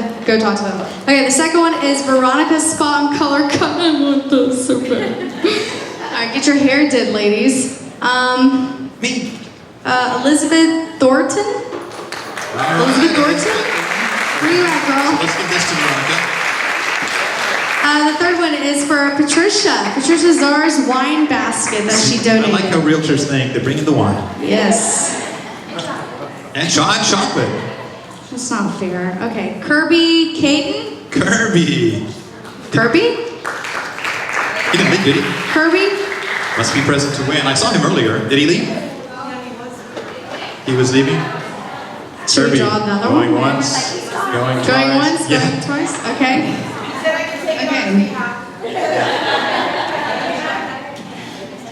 Iris Ramos. Iris Ramos? Ramos? Yes, all right, Yes, cool. get the wine basket. You can come get that Okay, one. this is for the custom cooked dinner by Chef John. This is for 4 people. You provide the food, and him and his crew will cook for you. So, sounds like a hot date for me. Wait, what's that? He'll buy the food. Oh, my bad. Okay, here we go. So yeah, dinner for 4, man. Gosh, this guy's cooked for Kardashians, I heard. Don't hold it against him. Okay. You pronounce that. Yvonne Regalado. Now, before we move on to our question section, I want to acknowledge somebody who's one of the big reasons why I do this. Are there any November birthdays here? Raise your hand if you're a November birthday. Just two, stand up if you're a November birthday. Okay. Demonte works with Cheapo Signs, Cheapo Signs. If you ever need any signs done, go to Cheapo. I mean, the name is perfect. Demonte bought four books, Think and Grow Rich, as a birthday present for people he didn't even know. So that's really, really awesome of you to do that. I would love for you to come up and give these out, Demonte, to the birthday girl, and you have a few extra. Thank you for doing this. This is a quality man, right? That's really awesome. Oh, we have nobody birthday? Oh, cool. All right. There you go. Oh, awesome. They're like, oh yeah, now. Wait, the real birthday girl's over there. Oh, sure it is, yeah. Demonte, it's her birthday too. He's gonna. All right. Well, I think there's just one more. So awesome. We'll see Demonte. Now, like I said, I hope that you guys are getting something of value from these things that we put on it. And just yesterday, we went to an event, and they did something that it really took me by surprise. I'd never seen this done before, and I've gone to a lot of trainings, a lot of seminars, and I kind of pick up some things. But I want to ask you to be a little bit vulnerable right now. I'd like to ask, we all have challenges, right? And I'm asking you to be vulnerable and be honest. Is there anybody here that's having a really, really hard day? Raise your hand. Really having a hard day? You being serious? You just want to get on stage. You're being serious, right? Okay, come up here real quick. So they did it was a seminar for about 700 people. And they didn't ask this person what challenge they were going through. They just said, hey, listen, who's having a hard day? And this lady went up and she was just vulnerable to this audience of 600 people that she didn't know. So this gentleman, it takes a lot of courage to do that. Tell me your name. Porfirio, cool name. So you're having some challenges, right? Yeah. So what they asked the audience to do, and I'm going to ask you to do this too. I want you to pretend that your favorite celebrity is here. I want you to stand up and give Porfirio a roaring applause.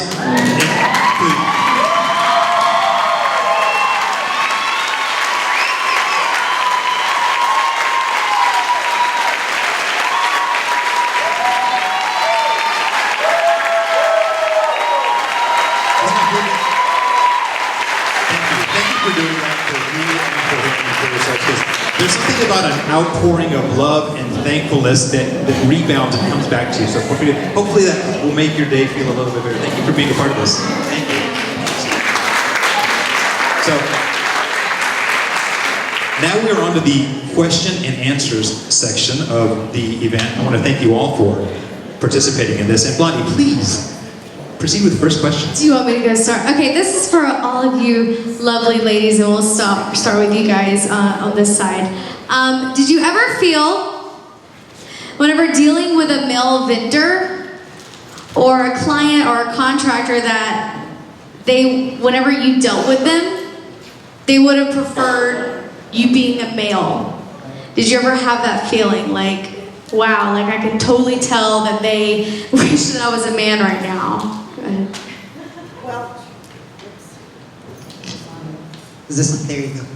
And you know, I think that at the end of the day, we are the customer, right? They want the business, so you have to sometimes find the vendor that you might need to do with, you might need to partner with. And that's the most important part of that is you have to partner with them. You'll have to get along. They have to respect you. You have to respect them. And at the end of it all, it's a win-win situation for both parties. I mean, yes, it does happen, but you have to win them over and make sure that that kind of behavior goes away and that the winning, you know, relationship goes forward and takes you both to the next level. Very well said. Veronica? Yes, I've encountered that sometimes. I feel, but like she said, you got to be confident and just do your part and not let that bother you. But I felt that way a lot of times. Yeah? Yeah. With hair?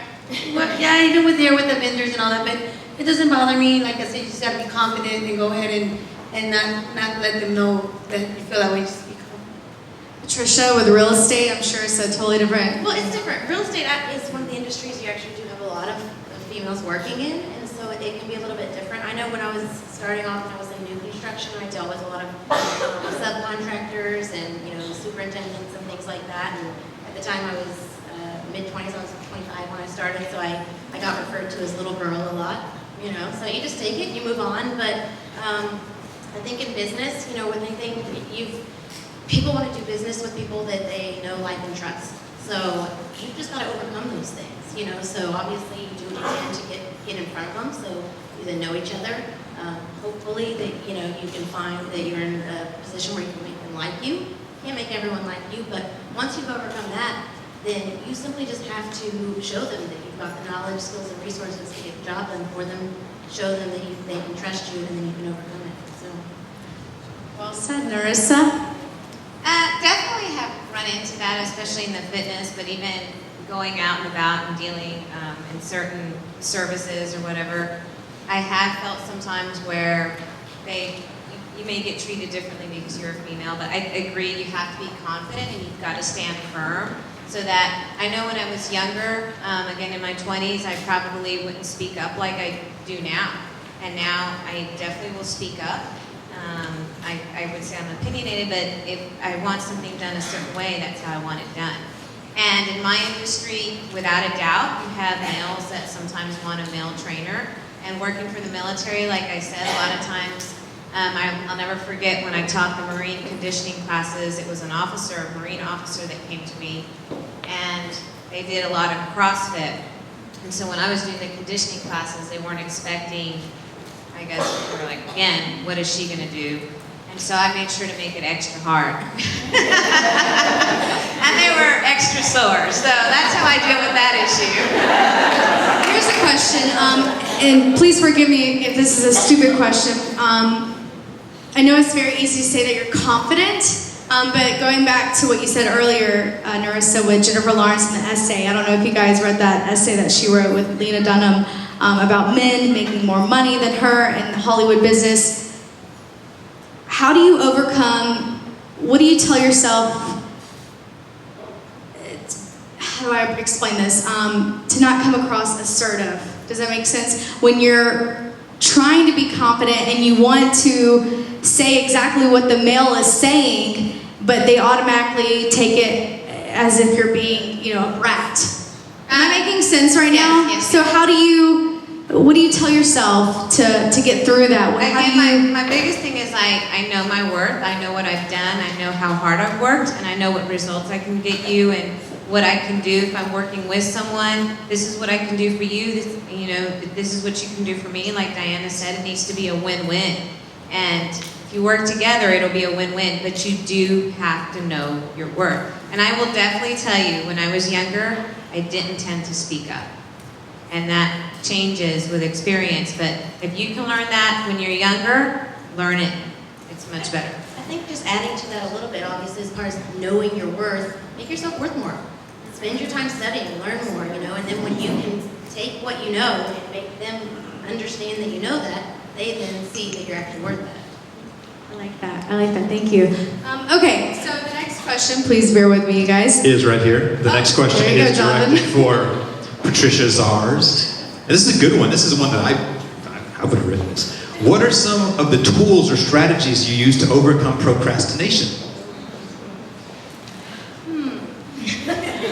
Don't procrastinate. Answer. I didn't prepare for this at all until this afternoon. No, that's a tough one. I mean, going hand in hand with procrastination is a accountability thing. It's a time management thing, and when you're on your own and you are your own boss, that can be one of the biggest challenges that you go through. Is you're responsible for what you do. So you want to hit the snooze button an extra time? Do you want to get up and get your stuff done? So overcoming procrastination is just, I think it's kind of it's one of those things you just have to develop, just like a habit. You have to break it. You know what I mean? So procrastination's a bad habit. And so if you just enough times remind yourself why you're doing what you're doing, force yourself to get up, force yourself to go on, force yourself to go, one more step, whatever it is you're doing, then you realize that by not procrastinating, you can exponentially get farther and farther, and then it just becomes, it's an opportunity cost. You don't want to lose it. And so you know that by not procrastinating, you're just going to get that much farther with whatever you're doing. So it's conditioning. So. Awesome, thanks. Okay, I'd like to ask this question to Veronica and Diana. Who are some of your role models? Are there any books that you've read that really motivated you? Are there any speakers or people in your life that really pushed you, that got you to where you are today? I want to thank my dad because I feel like he was the biggest role model in my life, my mom and family, but really it was a passion. I knew from when I was a little girl this is what I wanted to do.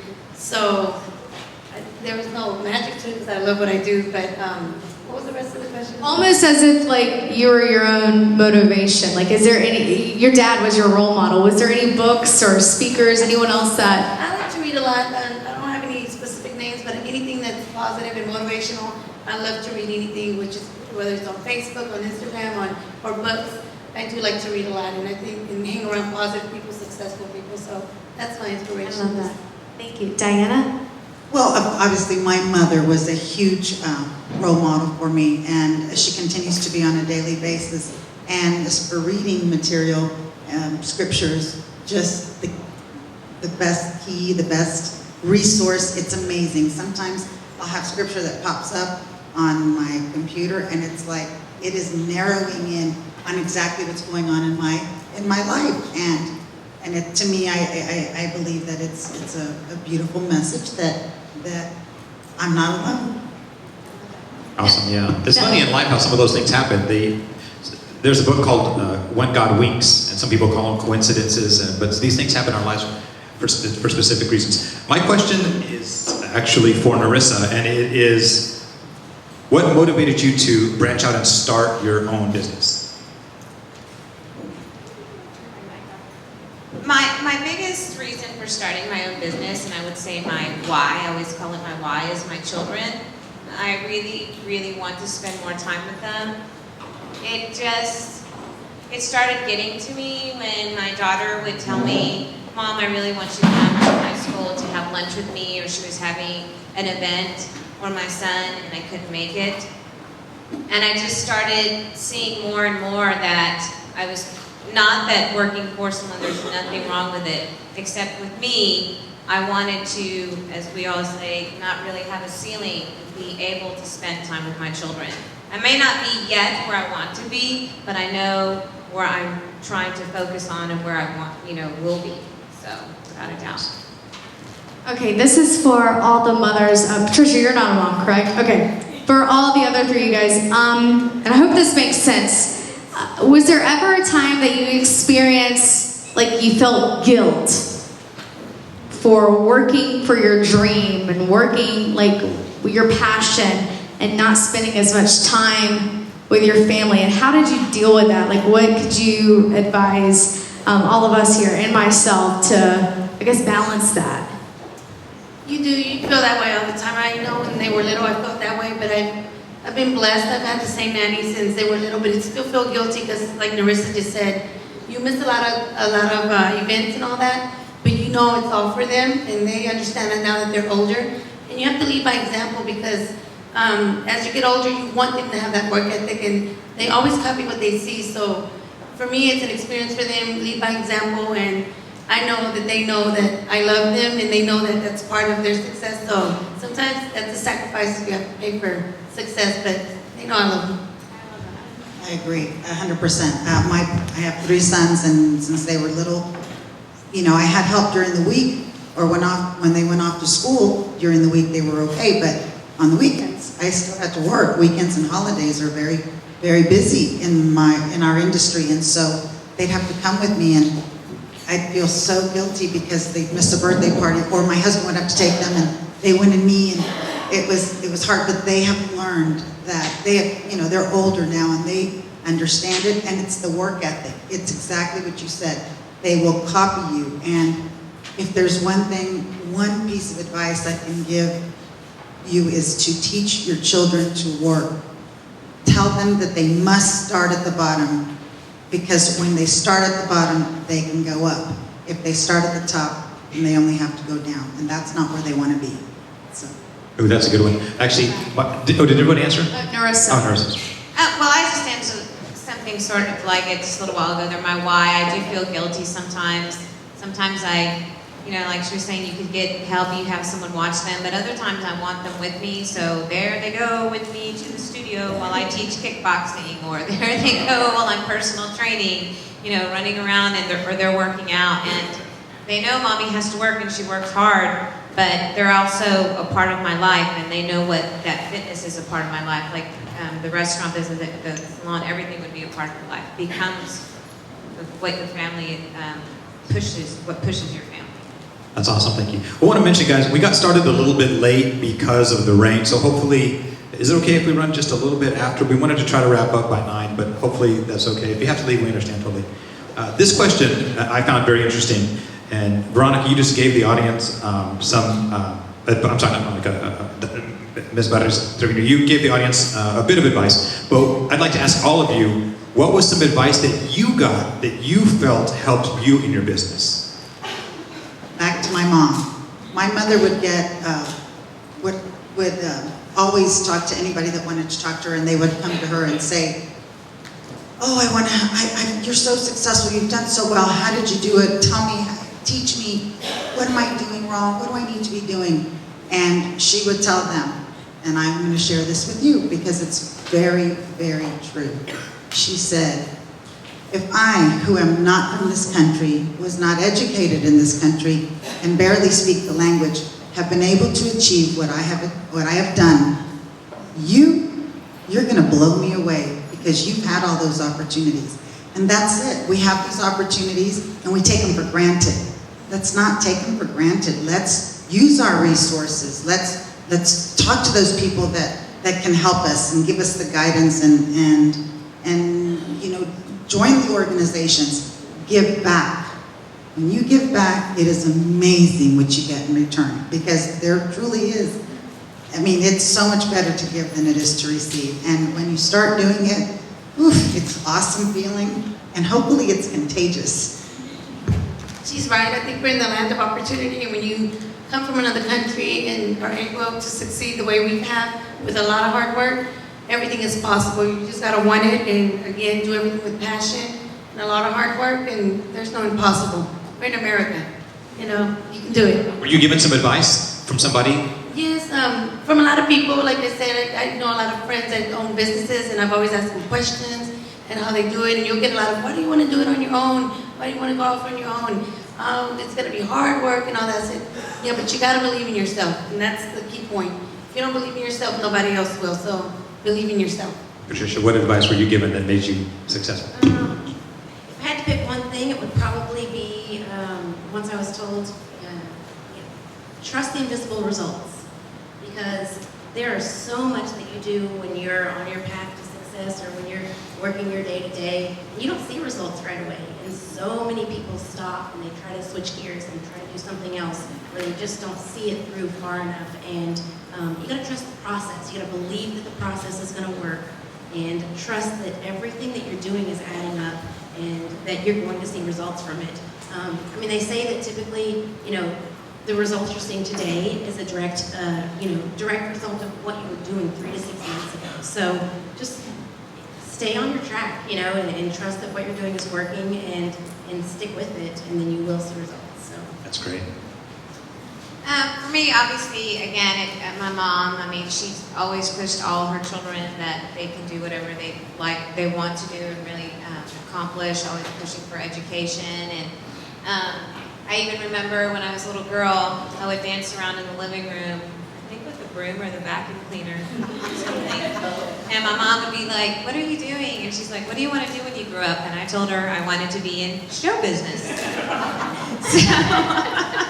So I guess that's why I love speaking. I love doing motivational speaking as well. But to me, the biggest thing was always believing in myself, completely believing in myself. And I do surround myself with people who are positive, because even when I'm having a bad day, if I'm being grouchy or whatever, they help lift me. But I also want to hang out with people that they're pushing themselves. So it helps me tremendously. Awesome. Good advice. Okay, Miss Patricia. What was the biggest challenge you faced and how did you overcome it? For the record, real quick, I'm going to clear something up. I did purposely wear the same thing that you said. Just to make sure that you knew. That was intentional. Should have worn my blue dress. I would think my biggest challenge, I don't know, in the beginning, and I hit on it a little bit before, going out on I say my own, I was with my husband, but, we were on our own, and that accountability there, that making yourself get up, making yourself take, go take one more step and do that, initially, was one of the hardest things because, a lot of people think they can go on their own and then they just, their reason is, well, I want a flexible schedule and this and that, I can do what I want, but if you're not really, focusing on what your why is, and realizing that you've got to work very, very, very hard to do it, you're not going to get there. I think a lot of people think they're going to have just this super flexible schedule, and they throw some work in there, and it's going to happen.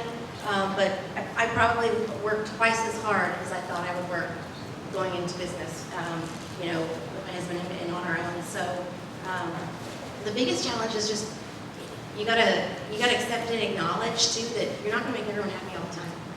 So it's a big eye opener because you get out there and you just want to be doing right in everyone's mind and doing exactly what everyone's wanting. But you can't please everyone all the time, and so you just got to figure out what's most important and focus on it. Awesome. We have time for one more question, and this is actually directed to everyone on the panel. What do you say to yourself when fear sets in your job? Diana, you're so successful, you probably fear most of the time. Who told you this? Oh my goodness gracious. You can't be stifled with fear. You have to have a lot of faith. And my mother put all her eggs in one basket when she took that risk to open up that restaurant. And her basket was her faith. I've seen it my whole entire life.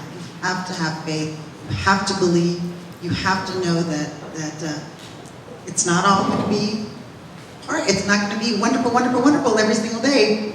You're going to have your hills and your valleys. We've just gone through 3 years of road construction in front of Los Barrios San Blanco. That has been quite a challenge. And there's still construction, just not right in front of us. But, we didn't say, oh my gosh, is this, going to close our doors? Absolutely not. We've struggled a little bit just to, because they closed the street in front of us for a little bit, but we got it back open right away because we used all our resources. But that's what you have to do. You have to, you can't wallow in it. You have to just get up and go and look up, don't look down, and keep your head high and just, you cannot let fear take over because then you will crumble. It just won't work. I feel like you always have to take chances in life, and if you're scared, you'll never know. So you have to do what you want in life, because you never know if you'll be here tomorrow. Just go for it, and if it goes wrong, there's another day, hopefully, to take another chance on the next project. But don't be scared, go for it, you'll never know. It usually goes fine if you're confident and you believe in yourself, so just believe and I think it'll be fine. I think with fear, I guess it would depend on where it's coming from. There's all kinds of fear. It can be fear that you're making a mistake, or fear that you're going too fast, or that things are around you getting too big too quickly. But so much, basically, anytime you're overwhelmed, it's probably just because you're underprepared. So the more you can take time to focus and take time to learn and just broaden your knowledge on what it is you're doing, obstacles will be put in your way, and they aren't as scary, because you've already taken a little bit of time up front, to put that knowledge in your knowledge base, and then something comes up, and you simply just stop for a second. I always say take a deep breath. Don't ever jump into it. Just stop and take a breath and go, okay, I know this. I can get through this, So you'll find out that you're a lot less scared, and things are a lot less scary if you just spend a little bit more time, on your day-to-day life, preparing, not preparing meaning that, you're going to worry about everything that could come up. It's just, filling yourself with the knowledge, and, that will lead to confidence, and that will lead to being less fearful. Well, for me, there's two things, and when fear sets in or doubt sets in, the first thing I try to think of, whether it's business or personal, is did I go through this before, and how did I handle it? But the other thing is, I always tell myself when I really start stressing out about something or worrying, and it's like that saying goes, be a warrior, not a warrior with a W-O-O or W-O-R-R-I-E-R. And it's, if I've been through worse things beforehand, I'm going to be able to get through this. So I always look back at something where it was bad, and I focus on how can I be better. If I got through that, I'm going to get through this. And I maybe look back at how I did it. And then, of course, through prayer, I pray, I have my faith. And even with my daughter, whenever she has a nightmare, I've always told her when she has a nightmare and she wakes up, and she'll tell me, she either comes to wake me up, or and we'll, I'll put her in bed, or she gets into bed with me. I'll tell her, what do we always do when we have a nightmare and you get scared? And she says, Jesus, please take care of me. So I try to follow the same. Awesome, cool. Well, to wrap it up, 30 seconds or less, any advice you can give the entrepreneur out here who may be struggling, just some words of wisdom. Take every bit of experience that you can go through or learn or just go do it and just do it. That's just it. Just do it. And yeah, you might stumble, but don't worry, you pick yourself right back up, you dust yourself off, and off you go. And you will be amazed at all that experience. One day you go, oh, I can do that. Oh, I did that. Or let me tell you what not to do. You'll be the one giving out the advice. Remember that positive attracts positive, so always hang around good people and just believe in your dreams and make them happen, because you might not get another chance, so just go for it. Mine would be, and it kind of, correlates with what I do, is treat it like a business. Don't get in there and think, that you're going to grow a company or a business or even just become super successful in what you're doing unless you treat it like it's a business. It's not a hobby, so and don't be afraid to fail. Failure is part of learning, and it's part of success without doubt, so. For me, it's definitely believe in yourself and, know your worth. Also, don't listen to the negative naysay. You're always going to get negative naysayers without a doubt.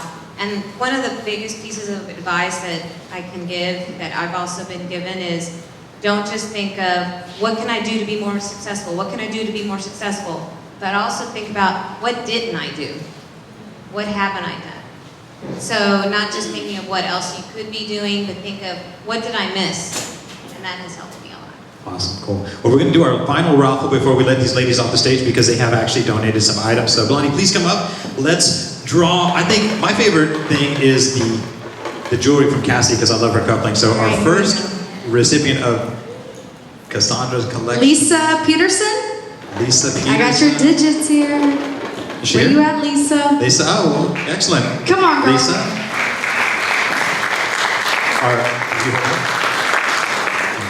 So I have to announce, okay. Yeah, because Cassandra Collection, her necklace is right over there. Actually, you can go over there and see it. Our next item is a custom business card created by one of our founders, Peter Bichet with Boss Creative. Custom designed business card, plus $1,500, 1,500 cards printed. Now, you would be surprised. We did a seminar about business cards, and it's amazing how many people have bad business cards, or their phone number's wrong, or their email's wrong, and that's really a lot of times your first impression. So, custom designed and $1,500 printed cards from Peter Bichet and Boss Creative, and Luz Moreno is our Luz. Is Luz here? Oh, excellent, Luz. Okay, let's see Peter. Our third item is that fantastic cookbook from the Barrio Enterprises. And did you say a $25 gift card? $25 gift card. And tortilla warmer. Melinda Martinez. All right, oh, VIP. Nice, awesome. Yeah, for you. And then, Narissa, you were going to donate a fitness package, right? Yes, I am. What exactly does that include? The fitness package is a $150 gift certificate for either one-on-one or online training consultation. Awesome. Come see me. Come see, $150 gift ticket from this. You can tell she works out. To Blondie from KTFM. Just kidding. Here we go. And that will go to Victoria Hayden. All right, thank you. And last but certainly not least, Lifetime Fitness, a 30-day pass by Brian Conway. Brian Conway donated that 30-day pass to Lifetime Fitness. And you already called Iris, didn't you? Oh, yeah, sorry, Iris. Sorry, Iris. Sorry, Iris. Yeah. And it is Luis Moreno. Luis Moreno. Web. Awesome. No, Luis. Christelle, 2 screen prints. Awesome. So 2 screen prints. Go ahead. Oh, my bad. Sorry. Sorry, people. I've been up since 3 a.m. Please Our bear with me. photographer. And the screen print number 1 goes to Judy Mata, certified artist. Judy. Here. And one more, yes. Here you go. Yeah, sure, come on. Just don't trip, please. And our last print is for Maria C. Turbin. Maria? All right, that's it. Let's look at the table. I did want to mention there's a table at the back, and I think somebody touched on it earlier, the Ferrari Kid. It's a nonprofit that's run by a gentleman named Manny Diot. Manny Diot was not expected to live past, I think it was 6 years old. He's had over 40 surgeries. He's in his 40s now. And he wrote a book called Happiness is a Pair of Shorts. And can you imagine being diagnosed at 6 years old and told you're not going to live to see 7? He's an incredible guy. He does an incredible organization. It's a nonprofit called the Ferrari Kid. And what they do is they get Ferrari owners to come pick up cancer victims, children. They take them out, they do the red carpet, they take them on a shopping spree, they feed them, and it's an incredible thing that they do. And please visit their table. They're also doing a raffle. We're going to have Denise come up and do their drawing. Denise, come on up and tell us what exactly you're drawing for the Ferrari Kid. We've got 2 drawings, or 2 prizes back there. We've got a $300 spa package, and Full Throttle Salon out in Sturgis has been very interested in partnering up with the Ferrari Kid. So they just came out with a new liquor. It's called Moonshine. There's a strawberry and a peach flavored moonshine back there, and so that'll be the second prize. But we just wanted to say thanks for the opportunity. We believe in collaboration, not competition, so our charity is working hand in hand with a lot of other charities here in San Antonio, and we're just blessed to be able to do that. We feel that in order to be recipients of blessings, you also have to give. There's everyone knows the law of attraction. Well, there's actually a law of giving and receiving. So if you ever want to learn how to develop philanthropy into your business model, we'd love to show you how you can do that. The best thing in life is everyone wants a life of significance, everyone wants a life of success. In order to have success, you need to have a life of significance, and we can show you how. So thank you. I'm going to jump in real quick. Just one more thing with the Ferrari Kid organization, because I'm on the executive board of directors. We have a big event November 20th at the Elan Hotel. It's a big casino night, and basically, obviously, it's one of our biggest events of the year where we raise funds for the Ferrari Kid organization. So if anyone is interested in any sponsorship packages that we do have available still for that event, or if you just want to get a ticket or anything, you can definitely contact me. And I can help you point you in the right direction to do that. But we've got a big, huge venue there and can support a lot of people. And obviously, the more people we get there, the more we can help the Ferrari Kids. So. And our first winner is Luis Moreno. That's Luis Moreno again. We had a winner at our last event. We won like 5 things. It wasn't him. And our second winner? Nancy. Thank you. All right, Nancy, thank you. Well, we want to thank everyone for coming out. Obviously, if you bought the VIP tickets, you're going to be able to sit and chat with these ladies after the event. We are also doing a toy drive, so you can find out about the toy drive on our website, samastermind.com, or you can speak to one of us afterwards. We could really use some help. We actually pay a lot of money out of our own pockets to put these on in the beginning, and thankfully for your donations and attending, it helps cover most of the costs. But we are looking for volunteers to help us. On December 8th, we're going to, at 6 p.m., is it still at the Elan? We're going to do our toy drive, and we want to give a big round of applause for these ladies and present them with a little special gift that we so appreciate their advice.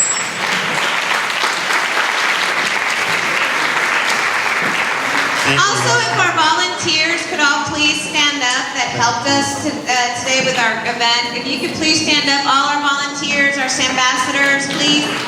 Where y'all at? Stand up, where are the other ladies? These are people that donate their own time to come help us. Thank you all for coming, and one more. Oh, that's right, Chris.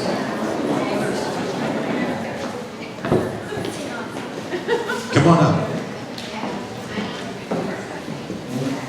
Hi, me again. I know you guys are all anxious to get home. You've probably been away from home since like 6 o'clock this morning like me.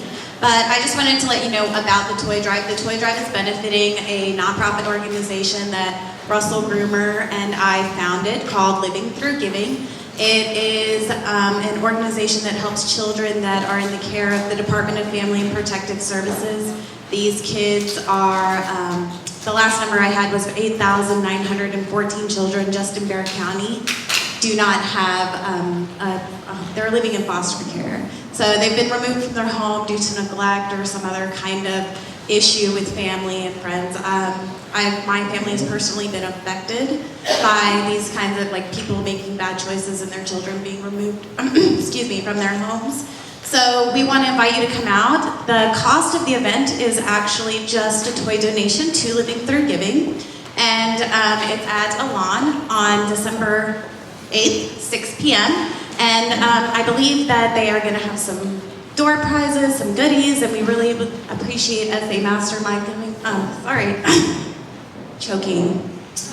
We really appreciate SA Mastermind giving us the opportunity to partner with them for this. So if you have any questions about that, you can find myself, Russell, or Heather back there, and we'd be happy to answer them. Thank you. Thank you very much. If anybody's interested in being a sponsor of one of our events, please get in touch with us. It's hard to make these things happen, but you get a platform to talk about your business or your product in front of people that are serious about success and bettering their lives. Where else do you get a chance to do that? So if you are one of the VIP pays, we do have a room in the back. It's a game where you get a chance to mingle with the ladies and ask some questions. And thank you all for coming, and we look forward to seeing you at our next event. Thank you all very much.